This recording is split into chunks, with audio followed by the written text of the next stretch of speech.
Bharat chicken neck ప్రాంతాన్ని విడతీసేటటువంటి కుట్రల్ని అప్పట్లో ఆజాదీ అని మాట్లాడిన కన్నయ్య దగ్గర నుంచి చూసుకుంటే ఆ తర్వాతన అనేక మంది మాట్లాడుకొచ్చింది చూసాం.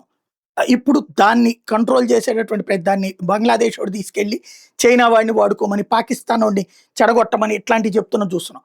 ఇక్కడ సంథింగ్ ఏదో జరుగుతుంది. దాని బేస్గా మొన్ననే అనుకున్నాం ఎలిఫెంట్ ఇదవుతుంది 20 కాదు 60 కిలోమీటర్లు అవబోతుంది అన్నటువంటి. దీనికి సంబంధించిన ఒక కథనం చూద్దాం. పాక్, బంగ్లా, చైనా ముగ్గురు కలిసి మన చికెన్ నెక్ గొంతుల్ని మేలని చూస్తున్నారు. మన తూర్పు రాష్ట్రాలను వేరు చేయాలని కుట్రలు పన్నుతున్నారు. కానీ నెల క్రితం ఒక విషయం మీకు గుర్తుందా? మన ప్రధాని మోడీ గారు, దోవల్ గారు, ఆర్మీ బాసులు అందరూ ఒక్కసారిగా కోల్కతాలో అత్యవసర సమావేశం పెట్టారు.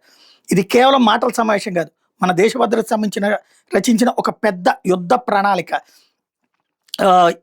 యూనస్ పాక్ ఆర్మీ చీఫ్ మీర్జా రహస్యంగా ఢాకాలో కలిసి చర్చలు జరిపారు. యూనస్ పాక్ ఆర్మీ చీఫ్కి ఒక పుస్తకం ఇచ్చాడు. మన అస్సాం, మణిపూర్, ఈశాన్య రాష్ట్రాలను గ్రేటర్ బంగ్లాదేశ్ మ్యాప్లో చేర్చి ఆ పుస్తకం గిఫ్ట్గా ఇచ్చాడు. ఆ ఫోటో చూసిన వెంటనే భారతీయులు రగిలిపోయారు. వెంటనే భారత ప్రధాని మోడీ గారు ప్రకటన చేశారు, ఇది మన మాతృభూమి మీద ఆడి మన గౌరవానికి సంబంధించిన విషయం, మన భూమికి సంబంధించిన అంగుళం కూడా ఎవరు తాకలేరు అన్నారు. వెంటనే క్షణం ఆలస్యం చేయకుండా చికెన్ నెక్ దగ్గర S-400 మిస్సైల్స్ మోహరించారు. రాత్రి పగలు డేగ కాళ్లతో పహారాక సుశిక్షితులైన 10,000 మంది సైనికులు మోహరించారు. డ్రోన్ ప్లస్ AI కెమెరాలతో 24 గంటలు ఇప్పుడు అక్కడ నిఘా ఉంటుంది. అదే సందర్భంలో ఢాకా ఎయిర్పోర్ట్లో ఈ మధ్య పెద్ద అగ్ని ప్రమాదం జరిగింది. అక్కడ కాలిపోయింది రష్యా నుంచి వచ్చిన అణు విద్యుత్ ప్లాంట్. సామాను 18 టన్నులు నష్టం, 100 కోట్లలో. బంగ్లాదేశ్, రష్యా కలిపి చేస్తున్న ప్రాజెక్ట్ ఇది. కొనసాగితే భారత్కి సురక్షిత ఇంధనం, చైనా ప్రభావం తగ్గి మన పొరుగు దేశం ఏదో ఒక రోజు మన వైపు మళ్ళుతుందని చైనా, పాక్ ఏజెంట్లు చేసిన కుట్రది.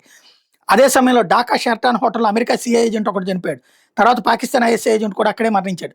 ఇద్దరు భారత్ చికెన్ నెక్ సన్నని భూభాగం గురించి సీక్రెట్ మీటింగ్లో ఉన్నారట. చైనా, పాక్, బంగ్లా ముగ్గురు కలిసి భారత్ని ఇబ్బంది పెట్టే ప్లాన్ చేస్తున్నారన్నది ఓ అనుమానం. భారత్ చికెన్ నెక్కి చాలా దగ్గరలో, కేవలం 12 కిలోమీటర్లు ఠాకూర్గావ్ అనే పాత ఎయిర్ బేస్ ఉంది. 1980 నుంచి అక్కడ ఎటువంటి కార్యకలాపాలు జరగలేదు. ఇప్పుడు బంగ్లా ఆర్మీ చీఫ్ 3 హెలికాప్టర్లు వేసుకుని అకస్మాత్తుగా అక్కడికి వెళ్ళి చూశారు. చైనా సాయంతో ఇక్కడ పెద్ద ఎయిర్ బేస్ కడతారని సమాచారం. 70 ఫైటర్ జెట్లు పెట్టాలని ప్లాన్. మన ఇంటెలిజెన్స్ అన్ని గమనించి ప్రభుత్వానికి చెప్పింది. భారత్ అప్రమత్తంగా ఉంది.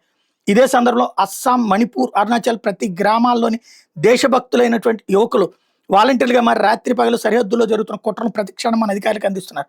ఈ కుట్రలు తాత్కాలికం, మన ప్రణాళికలు, మన ఐక్యత శాశ్వతం. మాకుండేది ఒక నెక్నే, మా నెక్ని తాకితే మీకున్న 2 నెక్కుల్ని కట్ చేస్తామన్న అస్సాం CM వార్డ్స్ ఇక్కడ గుర్తుపెట్టుకోవాలి.